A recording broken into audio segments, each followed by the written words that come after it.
Short form content, the 20-second videos that are so addictive that you completely forget about the time, but also so useless I'm willing to bet you can't remember the last one you saw. If you want to challenge me on that, go ahead. Name me one TikTok, reel or short you watched in the past 24 hours. One. I mean, even if you can, I can bet you it wasn't really an enriching experience, was it? Anyway, I think we should ban them, and I think the biggest reason why we haven't done so is a misconception about what freedom means. Hear me out. Often, when you make the case for something seemingly radical like banning short-form content, you get hit with the argument of liberalism. Something along the lines of having the personal freedom to choose whatever the hell you want to do without the interference of the state. And at first, that seems like a very good argument. In this case, that argument is flawed, however. See, liberalism generally assumes full freedom to be able to choose. And generally speaking, that's fair enough. You know, when I'm in the supermarket and I have 10 different kinds of peanut butter to choose from, I can choose the one with 100% peanuts and little chunks, and you can choose the one with added sugar that's smooth.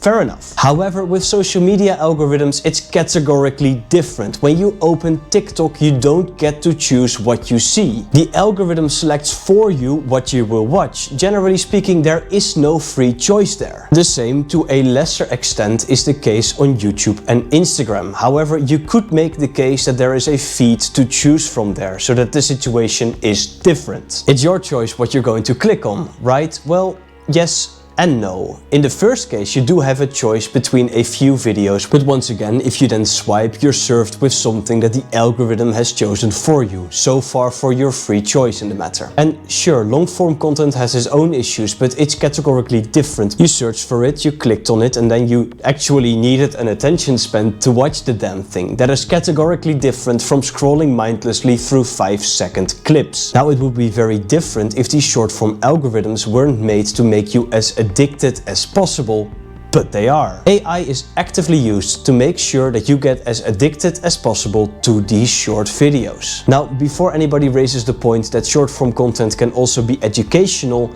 yes, but only within its limits. Generally, however, to really learn something, to take it in, you need some more time to actually sit with an idea. A short video is simply not enough for this. And education research has consistently shown that sitting with fleeting, quick information for 20 seconds really doesn't stick. If the goal is actually to learn something, it is not through a 15-second video meshed between a cat video and brain rot. Educational shorts in this regard are mostly a cop-out, not a real argument for short-form content as a whole. Now, this would be a different situation if this whole addiction problem was something you could simply step out of. But this whole process of watching short-form content ruins your attention span, socially isolates you, and in the long term leads to depression. This is not speculation, this has been proven statistically. The share of US teens experiencing a major depressive episode was relatively stable, and then right around 2012 it started climbing. By the year 2020, for both boys and girls, the percentages had more than doubled. Anxiety levels for young people also more than doubled, and older people did not have that issue because they were not confronted with social media yet. Clearly something happened around 2012, and it's smartphones. Suddenly you were able to use social media at any moment, and it was also in your pocket. You could be checked in any second of the day, and short-form content is kind of the next step in that whole process. It is the most optimized, the most addictive, and the most attention span destructing form of content that exists. Listen, we don't just give out hard drugs, and we don't give companies the ability to just hand you hard drugs in your lunch break. There is no longer cocaine in your Coca-Cola, and there is no crack in my peanut butter, at least for as far as I know. We decided collectively as a society that some things are so addictive and so harmful that we probably should not have the freedom to choose to use them. And because short-form content is very addictive and very harmful, it probably deserves a similar conversation. Also, next to being able to choose what you want to do, it is in some cases probably good to ban things that objectively make us unhappy on a large scale. Generally, we experience happiness and meaning through things like being in nature, strong relationships with others, personal growth, and gratitude, for example. Please explain to me how short-form content would ever tie into any of those. It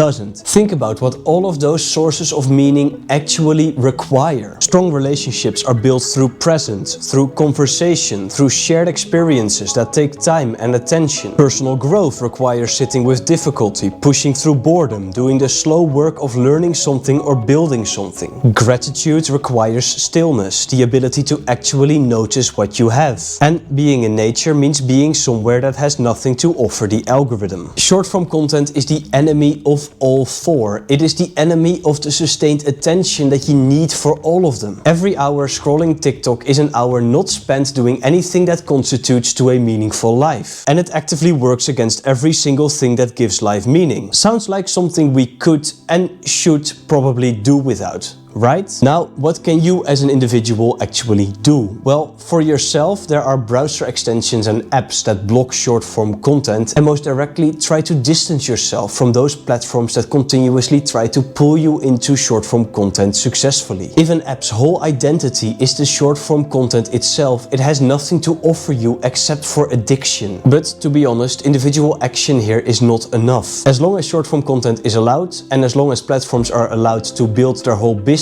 model around them, the problem will remain. Because for every person that deletes TikTok, there is a 12-year-old that actually downloads it for the first time and gets hooked immediately. The only real and structural solution to this issue is banning short-form content on platforms where it's a feature and banning platforms that only have short-form content altogether. I understand that this might sound radical, but it's not an attack on freedom. It is a way to make sure that you are able to live a free and meaningful life. Thanks for watching. If you disagree with me especially, please put your thoughts in the comments, and if you have anything to add to this, please comment as well.